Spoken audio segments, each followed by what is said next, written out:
Hello everyone, कैसे हैं आप सब। स्वागत है आपका एमके क्लासेस में। तो अपनी पिछली वीडियो में हमने टेंसेस का प्रेजेंट टेंस कंप्लीट किया था दोस्तों। उसमें हमने काफ़ी कुछ सीखा था, जिसमें हमने टेंसेस के बेसिक रूल्स, जो प्रेजेंट टेंस में बेसिक रूल्स होते हैं एफर्मेटिव सेंटेंस के लिए, नेगेटिव सेंटेंस के लिए और इंटेरोगेटिव सेंटेंस के लिए। आज हम पास्ट टेंस और फ्यूचर टेंस ये दोनों कंप्लीट करेंगे, जो इनके बेसिक रूल्स होते हैं। और जैसे ही हमारे आज ये बेसिक रूल्स कंप्लीट हो जाएंगे, कल से हम टेंसेस को एडवांस लेवल से पढ़ना स्टार्ट कर देंगे। क्योंकि दोस्तों टेंसेस जो आपको एग्जाम में पूछा जाएगा वो एक एडवांस लेवल पर पूछा जाता है।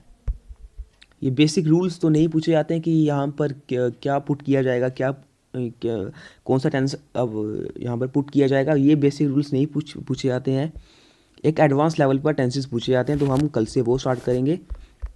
आइए आज हम पास्ट टेंस से स्टार्ट करते हैं।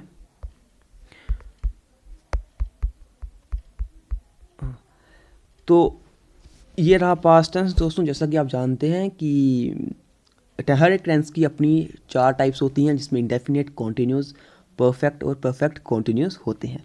सबसे पहले पास्ट टेंस पे मूव करते हैं। पहली टाइप आती है पास्ट इंडेफिनिट। पास्ट इंडेफिनिट बोलो या फिर पास्ट सिंपल टेंस बोलो।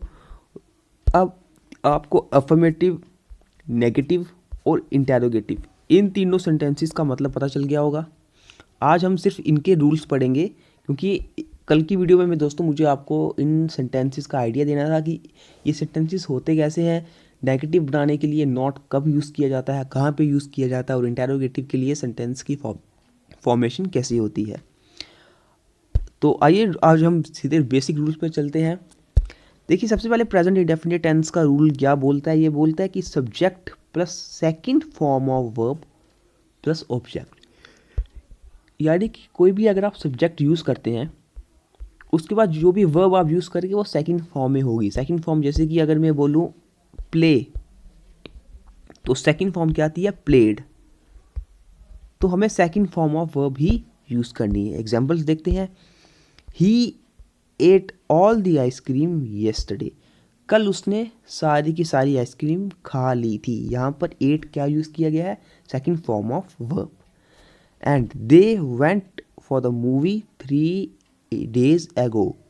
3 दिन पहले वो मूवी देखने गए थे। इसकी जो आइडेंटिफिकेशन है कि हम पता कैसे लगाएं कि सेंटेंस में पास्ट सिंपल टेंस यूज़ करना है दोस्तों, ये सेंटेंस के एंड में था, थे या फिर थी, यानी कि बात ही ये पास्ट की करेगा। जो काम हो गया होगा, जो काम हो गया था, उस पार्ट की ये बात करता है। और इसमें कुछ ऐसा नहीं होता कि आपको ही शी के लिए कुछ अलग हेल्पिंग वर्ब यूज़ करनी है। इसमें कोई हेल्पिंग वर्ब का कंसेप्ट नहीं है। इसमें सीधे आपको हर एक सब्जेक्ट के लिए second form of verb use करनी है। सेकंड टाइप आती है इसकी पास्ट कॉन्टिन्यूस। अब पास्ट कॉन्टिन्यूस का रूल क्या बोलता है, ये बोलता है subject plus was were plus fourth form of verb, यानी कि V1 plus ING plus object. अब प्रेजेंट कॉन्टिन्यूस में रूल क्या था, subject plus is are am. क्योंकि वो प्रेजेंट था, यहाँ पर पास्ट के लिए वाज वर यूज़ किया जाएगा। और वैसे ही रूल चलता है, जैसे कि अगर मैं बोलूँ वॉज किसके लिए यूज़ किया जाता है, वॉज यूज़ किया जाता है थर्ड पर्सन सिंगुलर के साथ, ही शी इट या फिर कोई भी प्रॉपर नाउन। और वर किसके लिए यूज़ किया जाता है, वर जो बाकी जितने भी हैं, आई वी दे यू, इन सभी के साथ वर यूज़ किया जाता है। जैसे कि मैं एग्जांपल्स की बात करूं, he was busy in packing last evening. Last evening वह पैकिंग में बिजी था। He was busy in, was के बाद जो ये वर्ब यूज़ की जा रही है मेन वर्ब पैकिंग, ये ING फॉर्म में है, जैसे कि बोल रहा है V4। नेक्स्ट एग्जाम्पल है, it was still raining when I reached home.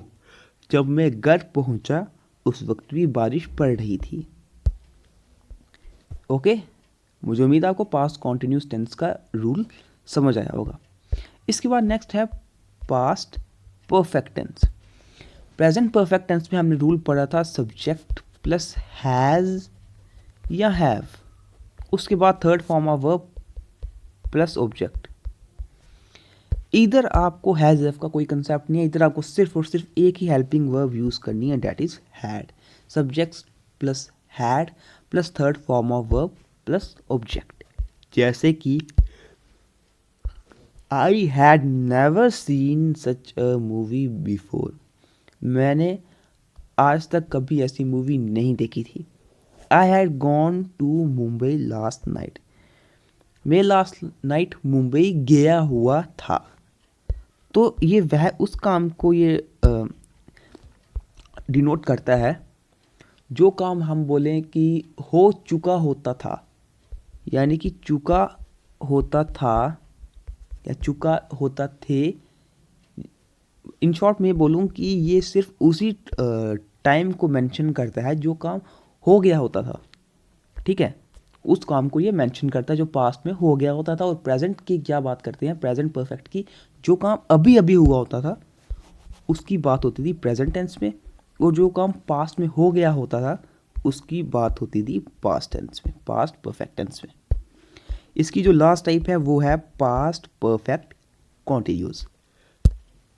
Rule क्या बोलता है, subject plus had been plus V4 plus object plus since oblique for.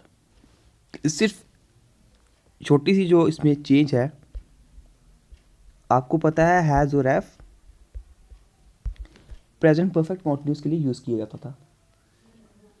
यहाँ पर पास्ट टेंस है तो हैड यूज़ किया जाएगा, subject plus had been plus fourth form of verb plus object plus since oblique for. अब since oblique for सभी को पता होगा किसके लिए यूज़ किया जाता है। एग्जाम्पल्स देखते हैं। I had been playing the piano since morning, मैं सुबह से पियानो बजा रहा था। I had been, okay. अब यहाँ पर कुछ ऐसा नहीं है कि आई के साथ कुछ और हेल्पिंग वर्ब यूज़ की जाएगी, ही के साथ कुछ और हेल्पिंग वर्ब यूज़ की जाएगी। यहाँ पर सभी के साथ एक ही हेल्पिंग वर्ब है, वो है had. He had been trying to call her for half an hour. For क्यों यूज़ किया गया, क्योंकि 1.5 घंटे की बात कर रहा है और 1.5 घंटा एक ड्यूरेशन होती है, ओके। 1.5 घंटे में खुद का अपना टाइम होता है काफ़ी ज़्यादा, एक ड्यूरेशन, एक पीरियड ऑफ टाइम होता है, इसलिए फॉर यूज़ किया जाता है। ये था पास्ट टेंस। मुझे उम्मीद है पास्ट टेंस के आपको बेसिक रूल्स पता चल गए होंगे, किसी को भी कोई भी कंफ्यूजन नहीं होगी पास्ट टेंस में। अब हम नेक्स्ट में जो लास्ट टेंस है हमारा, फ्यूचर टेंस पर मूव करते हैं दोस्तों। फ्यूचर टेंस के जितने भी बेसिक रूल्स होते हैं फ्यूचर के चारों टाइप्स में, उनको समझते हैं। सबसे पहले है future simple tense. Future simple tense क्या बोलता है, फ्यूचर सिंपल टेंस बोलता है कि जब भी सेंटेंस एक फ्यूचर फॉर्मेशन की बात करता है, फ्यूचर भविष्यकाल की बात करता है, जैसे कि वह काम कर चुका, नहीं वह, जैसे मैं एग्जांपल बोलूँ कि वह जम्मू गया होगा। जब मैंने सेंटेंस में होगा बोला ना, मैं एक ऐसे काम की बात कर रहा हूँ जो फ्यूचर में होना है, ओके। बस यही है इसकी आइडेंटिफिकेशन, होगा, होगी या होगी, यानी कि गा गेगी, इस तरह की सेंटेंस फॉर्मेशन जब होती है उस वक्त आप समझ जाना कि ये एक फ्यूचर टेंस की बात करता है।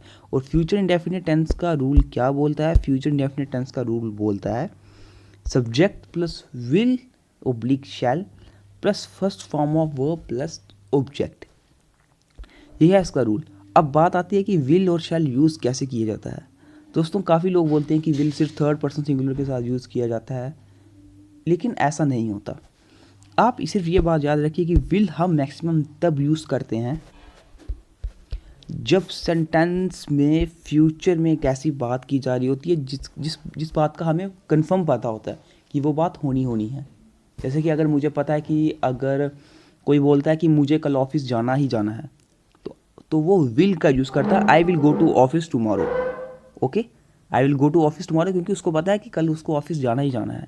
लेकिन अगर कभी एक ऐसे पार्ट की बात आती है जिसमें फ्यूचर की कोई पक्की बात नहीं कह सकता वो, तब हम आई वी दे या यू इनके साथ तब हम शैल यूज़ करते हैं, लेकिन मैक्सिमम जो है वो विल का ही यूज़ होता है फ्यूचर सिंपल टेंस में। एग्जांपल्स देखते हैं, जैसे कि she will come home tomorrow, वह कल घर आ जाएगी। अब इस बात का हमें पता है, तभी हमने शी के बाद विल का यूज़ किया। और आगे क्या बोलता है, आगे फर्स्ट फॉर्म ऑफ वर्ब, क्योंकि जो हेल्पिंग वर्ब लग जाती है फ्यूचर इंडेफिनिट में, उसके बाद कोई भी हम एस या ई एस वर्ब के साथ नहीं लगा सकते।